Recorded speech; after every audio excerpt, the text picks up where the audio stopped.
দেশে সব ধরনের টিকার মজুত আছে পর্যাপ্ত, তবে এসব টিকা দিতে যতটা সিরিঞ্জ দরকার ততটা নেই। স্বাস্থ্য মন্ত্রণালয় বলছে যা আছে তা দিয়ে আগামী ২৬ দিন চলবে। আরও সিরিঞ্জ আসবে মাস দেড়েকের মধ্যে। বিশেষজ্ঞরা অবশ্য এই সময় নিয়ে সন্দিহান। জরুরি টিকাদান ব্যাহত হওয়ার শঙ্কা জানাচ্ছেন তারা। রিশাদ হাসান জানাচ্ছেন বাকিটা। দেশজুড়ে এখন হামের তাণ্ডব।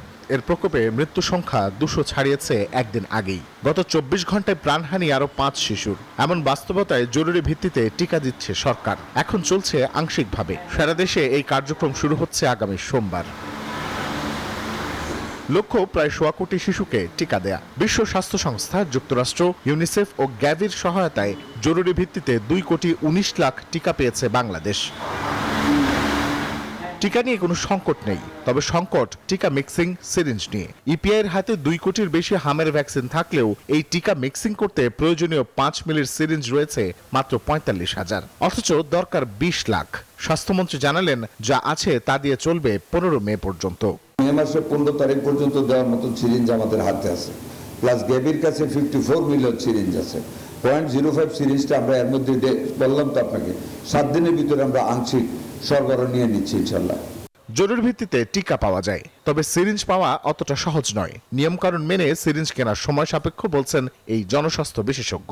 জরুরি কোটার জন্য ২,১০,০০,০০০ ভ্যাকসিন জমা ছিল, সেটি জরুরিভাবে এখন ব্যবহার করা হচ্ছে, কিন্তু সিরিঞ্জ তো জমা ছিল না, ফলে সিরিঞ্জ ব্যবহার করতে পারছে না।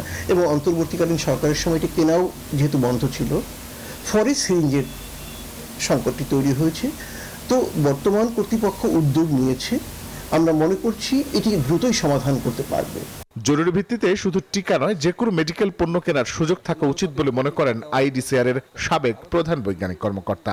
এরকম জনস্বাস্থ্যের জরুরি পরিস্থিতিতে কত দ্রুত দুর্নীতিমুক্ত অবস্থায় আমরা এগুলো কেনাকাটা করতে পারি তার কতগুলো নিয়ম করতে হবে, এবং দুর্নীতি যেন না হয় সঙ্গে সঙ্গেই তার ব্যবস্থা থাকতে হবে। ১ বছর পরে আমি হিসাব করলাম, এসব ক্ষেত্রে সেটা চলবে না। কোনো অবস্থাতেই যেন জরুরি টিকাদান কার্যক্রম ব্যাহত না হয় সে বিষয়ে লক্ষ্য রাখার পরামর্শ বিশেষজ্ঞদের। রিশাদ হাসান, নিউজ 24, ঢাকা।